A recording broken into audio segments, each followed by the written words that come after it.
వాక్యమందు నిలిచినవాడు, తన్ను తాను ఉపేక్షించుకున్నవాడు, ఇతరుల్ని ప్రేమించేవాడు, ఫలించేవాడు, బహుగా ఫలించేవాడు శిష్యుడు. ఇప్పుడు శిష్యుని యొక్క కమిట్మెంట్ అందాము, లేకపోతే శిష్యుడిగా ఉండుటకు చెల్లించవలసిన వెల. ఒక శిష్యుడిగా ఉండాలంటే అంత సులువు కాదు. ఇప్పుడు శిష్యుడంటే ఈ ప్రాథమికంగా ఎవరో మనం చెప్పుకున్నాం, కానీ శిష్యుడిగా ఉండదగిన వాడు, ఉండవలసిన వాడు మళ్ళీ ఎలా ఉండాలి, అతడు చేయవలసిన పనులేంటి, అతడు ఉండవలసిన విధానం ఏంటో ఇప్పుడు చెప్పుకున్నాం. నిజంగా శిష్యుడైన వాడు ఎంత ఖరీదైనా చెల్లిస్తాడు. శిష్యత్వం కొరకు ఎంతైనా వెల చెల్లించాలి. ఒకటి శిష్యుడిగా ఉండాలంటే తను వెల చెల్లించాలి కదా. మరి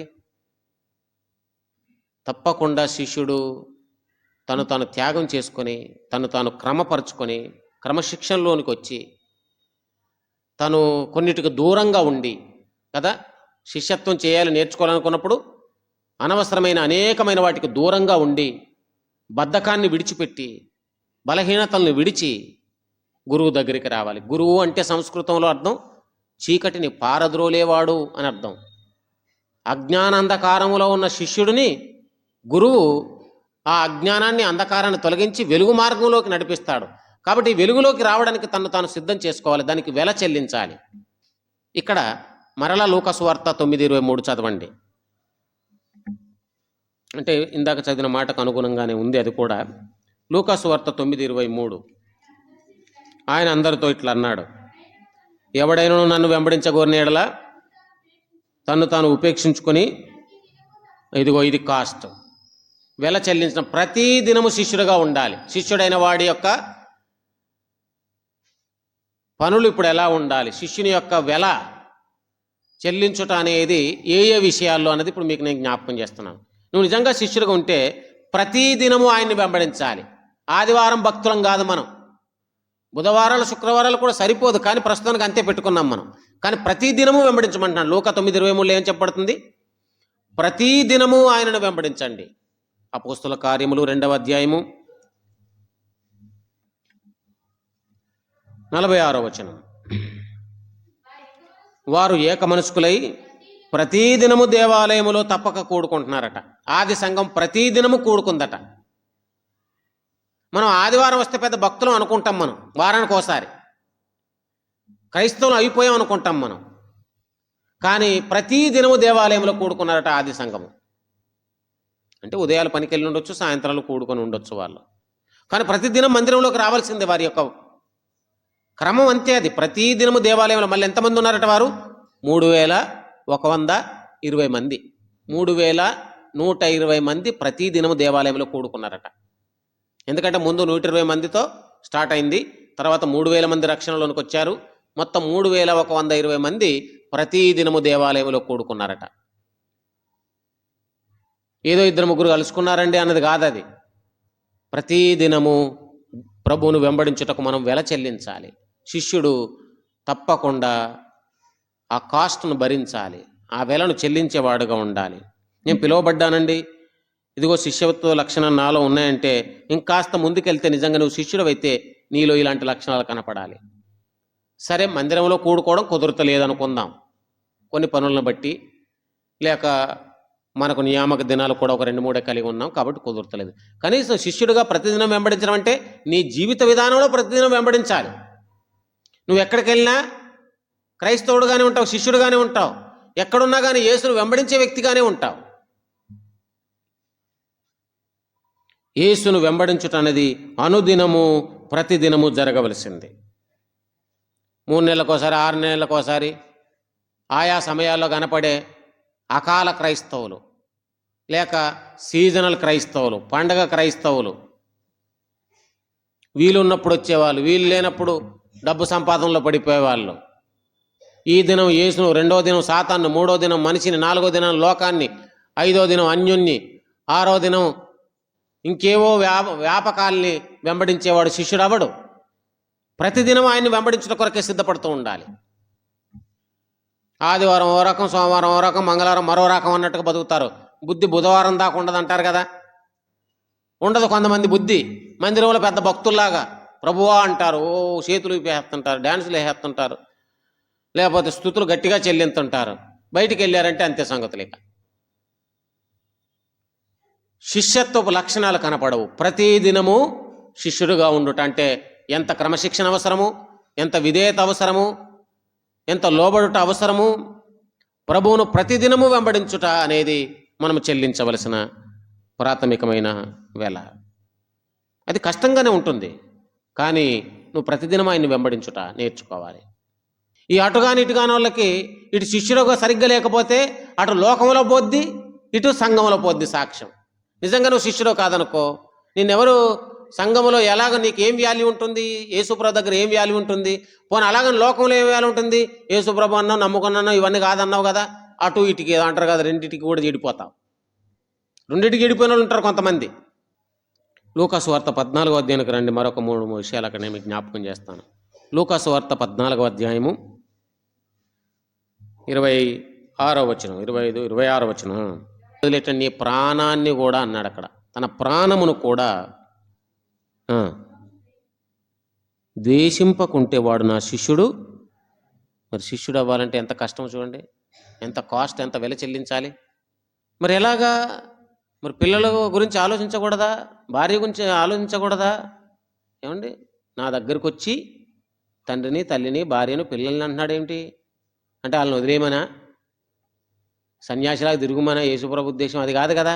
ఏమంటున్నాడు? నా దగ్గరకు వచ్చి వారిని ద్వేషించు, నన్ను ప్రేమించు. నా శిష్యుడిగా ఉండడానికి వాళ్ళు ఉంటారు, నీతోనే ఉండు. నీ భార్య నీతోనే ఉంటుంది, నీ పిల్లలు నీతోనే ఉంటుంది, నీ తల్లిదండ్రులు నీతోనే ఉంటుంది, అక్క చెల్లెలు, అన్నదమ్ములు, భూములు, ఆస్తులు అన్నీ నీ దగ్గర ఉంటాయి. కానీ నీ పని, నీ భార్య, నీ పిల్లల కంటే ఎక్కువగా నన్ను ప్రేమించు. 2వ స్థానం వాళ్ళకి ఇవ్వు. ఎవరి మీద ప్రేమ ఉండొచ్చు, యేసు ప్రభువు కంటే మించిన ప్రేమ ఎవరి మీద మనకి ఉండడానికి వీళ్ళు. అది ద్వేషించడం అంటే అర్థం ఏంటంటే నీ భార్యను ద్వేషించమని దేవుడు చెప్తాడా అంటే అర్థం ఏంటి? దాని అర్థం ఏంటి? ఒరిజినల్గా నాతో పోల్చినప్పుడు వాళ్ళని తక్కువగానే చూడు, నన్ను ఎక్కువగా పెట్టుకో. అప్పుడు నేను వాళ్ళని సంరక్షించేవాడిని, నేను వాళ్ళకి ఆరోగ్యాన్ని ఇచ్చేవాడిని, నేను వాళ్ళ భవిష్యత్తును నిర్మించేవాడిని, నేను నీ తల్లిదండ్రుల యొక్క ఆయుష్ను పొడిగించేవాడిని, నేను నీ భార్యకు క్షేమాన్ని ఇచ్చేవాడిని, ఫలించు ద్రాక్షవల్లి వల్ల చేసేదాన్ని, నేను నీ పిల్లల్ని ఒలివ కొమ్మల వలె చేసేవాడిని. అంతేగా దాని అర్థం. నీ భార్యను, నీ పిల్లల్ని, అన్నదమ్ములను, అక్క చెల్లెలను, తన ప్రాణమును సహా ద్వేషించకపోతే నా శిష్యుడు కానేరడు. తర్వాత మాట చూడండి, 27వ వచనం. ఎవడైనను తన సిలువను మోసుకొని నన్ను వెంబడింపని ఎడల వాడు నా శిష్యుడు కానేరడు. మరలా మాట మనం చూస్తున్నాం. సిలువ అంటే ఏమిటి? అవమానం. సిలువ అంటే ఏమిటి? నింద. సిలువ అంటే ఏమిటి? శ్రమ. సిలువ అంటే నొప్పి, బాధ, దెబ్బలు, అవమానాలు, లాస్ట్కి మరణం. అంతవరకు దాన్నే మోసుకొని రా, అప్పుడు నువ్వు నన్ను వెంబడిస్తే నువ్వు నా శిష్యుడు అవుతావు. ఇంకో గంభీరమైన మాట చెప్పాడు చూడండి, 33వ వచనం. ఆ ప్రకారమే మీలో తనకు కలిగినదంతయు విడిచిపెట్టని వాడు. యేసు ప్రభువు స్వయంగా చెప్తున్న శిష్య లక్షణాలు, శిష్యుడు చెల్లించవలసిన వెలలు, శిష్యుడు చూపించవలసిన విధేయత గురించి మనం ధ్యానం చేస్తున్నాం. ఎవడైనను తనకు కలిగినదంతయు ఏమన్నాడు? ఆ ప్రకారమే అంటే ఏంటి? పైన మాట చెప్పాడు. ఎవడైనా ఇల్లు కట్టుకోవాలనుకుంటే పునాదేసి లెక్కలు చూస్తారు కదా, ఇల్లు కట్టనా లేదా అని. ఒక రాజు ఏదైనా యుద్ధం చేయడానికి వెళ్తే వాళ్ళకి సైన్యం ఎంత ఉంది, మనం గెలవగలమా లేదా అని లెక్కలు చూసుకుంటాడు కదా. అలాగే మీలో కూడా ఎవడైనా అన్ని విడిచిపెట్టడానికి సిద్ధపడితేనే నన్ను వెంబడించండి. యేసు కావాలి, లోకము కావాలి, యేసు ప్రభు కావాలి, ధనము కావాలి. నిన్ను నీవు ఉపేక్షించుకున్న దాని మీద ఇంకో దైవజనుడు నిన్న వింటున్నానమాట. అసలు నువ్వు పేరు ప్రఖ్యాతుల కొరకు ప్రాకులాడే వ్యక్తివైతే, ఏదో గొప్పగా కనపడదామని ఆశ ఉంటే నువ్వు ఉపేక్షించుకోవడం లేదు, నువ్వు శిష్యుడికి పనికిరావన్నాడు ఆయన. బాప్తిస్మ ఇచ్చే యోహాను ఏమన్నారు? నేను తగ్గవలసి ఉన్నది, ఆయన ఎచ్చవలసి ఉన్నది. ఇంతే శిష్యుల లక్షణం. అమ్మా నువ్వు చాలా గొప్పగా పాడుతున్నావు, పరిచర్య చేస్తున్నావు, సమర్పణ కలిగిన దానివి, ఎంత త్యాగపూరితమైన దాని నువ్వు అంటే, లేదండి ప్రభువే నాకు ఈ సమస్తమును అనుగ్రహించారు, ప్రభు ఇచ్చిన కృపను నేను ఉపయోగించుకుంటున్నాను అంతే. ఆయన కృప చొప్పున ఈ పనులు చేస్తున్నాను. ఆయన తన శిష్యురాలిగా నన్ను ఎన్నుకున్నాడు. సాక్షాత్ దేవుడే తన శిష్యురాలిగా నన్ను ఉండమని కోరాడు. అది మనం చెప్తాం. ఆయన ఎచ్చవలసి ఉంది, మనం తగ్గవలసి ఉంది. లెక్కలేసుకో, చూసుకో. ఇప్పుడు ఇక ముందు కొన్ని బాధలు హింసలు ఉంటాయి. నూరంతలుగా ఇండ్లు అంటే 100 ఇండ్లు ఇస్తాడని కాదు అర్థం. దేవుడు చూడండి ఇన్ని విడిచిపెట్టమన్నాడు ఎందుకు అనే ప్రశ్న వస్తుంది మనకి. ఒక ఇల్లు కట్టుకుని ఏదో పెద్ద ఇంట్లో నువ్వు ఉన్నావో ఎవడున్నాడో ఉన్నా సుఖంగా ఉన్నావో లేదో, ఎందుకురా ఈ జీవితం ఇలాగ అయిపోయింది అని అంటగా ఏడుపు మోకాలతో ఉండడానికి కాదు దేవుడిచ్చే ఇల్లు. 100 శ్రేష్టమైన ఇల్లు మనకు దేవుడిస్తాడు. మనం ఒక ఇల్లు వదిలితే 100 శ్రేష్టమైన ఇల్లును మనకిస్తాడు. తర్వాత మాట, 100 ఇండ్లును 100 అన్నదమ్ములు. అంటే నీ సొంత అన్నదమ్ములు కూడా నీకు అంత చేసి ఉండరు, నీ క్షేమాన్ని కోరరు, నీకు హెల్ప్ చేయరు, నీ జీవితానికి ఉపయోగపడరు. 100 శ్రేష్టమైన అన్నదమ్ములు దేవుడు నీకు ఇస్తాడు. నీకంటూ ఒక యేసు ప్రభు నిమిత్తం నువ్వు శిష్యుడిగా మారిన తర్వాత 100 శ్రేష్టమైన సహోదరులు నీకు దేవుడు ఇస్తాడు. తర్వాత అక్క చెల్లెండ్రను కూడాను ఎంతో అభిమానంతో ఆప్యాయతతో ఉండే అక్క చెల్లెండ్రను 100. తర్వాత తల్లులను కూడా పిల్లలను కూడా, పిల్లలు మనకు తల్లు ఒకే తల్లి ఉంటుంది నిజానికి, మరి తల్లులు ఏమిటి అంటే ఎందరో తల్లుల్లాగా మనల్ని ఆదరించేవారు, ఒక తల్లిలాగా ఆప్యాయతను చూపించేవారు, ఒక తల్లిలాగా అంటే ఒక కుమారుడి వల్ల మనల్ని భావించుకొని మాట్లాడేవారు ఉంటారు. పిల్లలు కూడా మనకు పిల్లలు 1 2 3 ఉంటారు, కానీ ఎంతోమంది పిల్లలను మనము కలిగి ఉండగలము. అలాంటి మంచి ఆప్యాయతను మనం కలిగి ఉంటాము. భూములు కూడా మనకు అవసరమైన అనుగ్రహిస్తారు. అంతేకాదు ఇక్కడ బెనిఫిటే కాదు, రాబో లోకమందు నిత్య జీవం కూడా పొందుతారని నిశ్చయముగా మీతో చెప్పుచున్నాను.